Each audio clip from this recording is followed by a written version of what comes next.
Have you ever had a snow day, or is there some great tale that comes to mind about the biggest snowstorm you've ever experienced?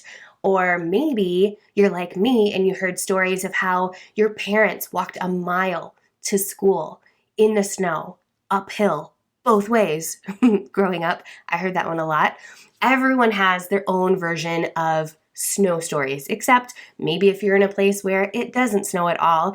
And in that case, I'm sure you experience something that us here in North America don't even think about because it's not something we experience. I grew up in Michigan, so snow days were definitely no stranger to me. But as you know, about a year and a half ago, we moved to upstate South Carolina. So snow days are a rarity now. Because I'm in the mountains, they do happen. I've experienced 2 winters here, and we've had, I think, 1 or 2 snow days, I think, the year before, and we only had 1 snow day, I think, this year. Actually, no, I don't even think it was, we had snow, but it was on the weekend, and we lost power, and because we live on what we lovingly call Moss Mountain, it was so fun. We knew the storm was coming, so we parked one of the cars at the road, and we needed, I don't even remember. We didn't really need to leave, but we just kind of wanted to go out driving around a bit because, you know, when you're from Michigan, the snow is not scary. And my kids and Dave sledded down our driveway, which we've got an epically long driveway. And it was really, really cool experience. But anyway, this isn't about me. This month's story is about snow, and it comes from photographer Anna Nodolf. She shot this story that goes beyond the snow story, the snow day. The snow day is the surface level stuff, but we like to look a little deeper around here, don't we? This story is really about how Anna's daughter experienced snow days this year as an only child, which is a completely different experience than what Anna was familiar with from her own experiences. So for us as documentarians, this story can remind us of how we look at our experiences or how people around us experience their experiences, what makes it unique. Because here's the thing, we can simmer and go through observing and documenting the surface level stuff, like the stuff that's just obvious and in front of us point blank, or we can choose to look a little deeper, which can result in just something beautiful and probably even often overlooked that we can make not overlooked, but seen. So enjoy the story. I can't wait to talk to you on the other side. This week's episode is brought to you by the 7-Day Storytellers Challenge. It is back. It's something that I wrote back in 2015, but it's been updated, and I'm so excited to invite you to this free event. So what is it? You're probably wondering. Inside the challenge, you will document one tiny story in your life and leverage it. You'll actually use it during the challenge to nourish your soul, your relationships, and even your business, all in just 7 days. This is a free event happening right now, and you can get in by visiting fearlessandframed.com/challenge. Here's a little tease of our agenda inside the challenge. On day 1, you'll uncover a tiny story. Now, I've got a hunch you'll probably uncover lots of tiny stories, but you'll pick one. So then on day 2, we can see the foundation of that story, and you'll look at all the details that make up that story. On day 3, you'll make one picture or lots. On day 4, you'll tell the story. On day 5, you will share it well, and I think this is one of my favorite days of the bunch. On day 6, you'll give through story, and day 7, you'll stay awake.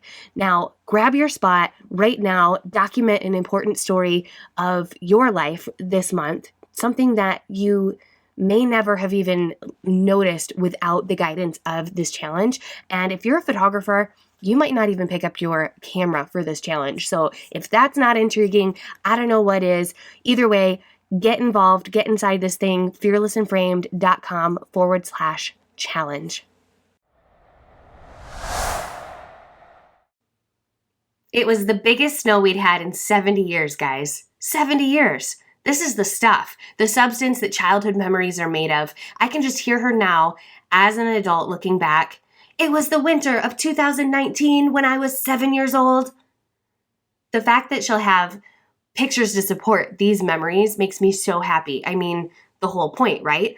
I've been really inspired lately to tell stories with more than one image, each picture playing an integral role. When I set out to make pictures of our snow days, I didn't know what story would unfold. I was quite lazily just grabbing my camera here and there when the light was right, but mostly just spending time with my sweet fam. A few days into the storm, more of the story revealed itself to me. I realized this is about a child's way of seeing. How snow days can be magical and give kids an excuse to exercise their most creative play. It wasn't until the snow had melted and all the pictures had been made that I realized the true heart of the narrative, the way an only child experiences a snow day. See, for me, snow days were about playing with my brother. We'd build snow people and forts, throw snowballs, the usual, and then warm by the fire with hot cocoa. As an only child, my daughter finds her own way of entertaining herself and relies on her stuffed buddy Tiger to give her all the camaraderie she needs. Visit fearlessandframed.com/049 to visit the show notes, where then I'll lead you over to the original story on the Fearless and Framed journal so you can see all of Anna's photographs. Here's what I want you to know before you go. There's no one way to run a business. There's no one way to document. There's no one way to experience life. You know that. Hello, Captain Obvious. The thing is, sometimes our own experiences shape a firm perspective, tricking our minds into seeing only one way. So that's the real takeaway from this story, is to look deeper. Anna showed us there's no one way to experience a snow day, only how you experience a snow day or how the people you're observing experience the snow days. So Anna sparked a few questions that I want to reflect back to you. So hopefully these will be in the back of your mind when you're observing the life around you. You can grab these questions in the show notes, fearlessandframed.com/049. Question 1, in terms of observing and documenting other people, how are they experiencing this story that's different or familiar than your own perspective?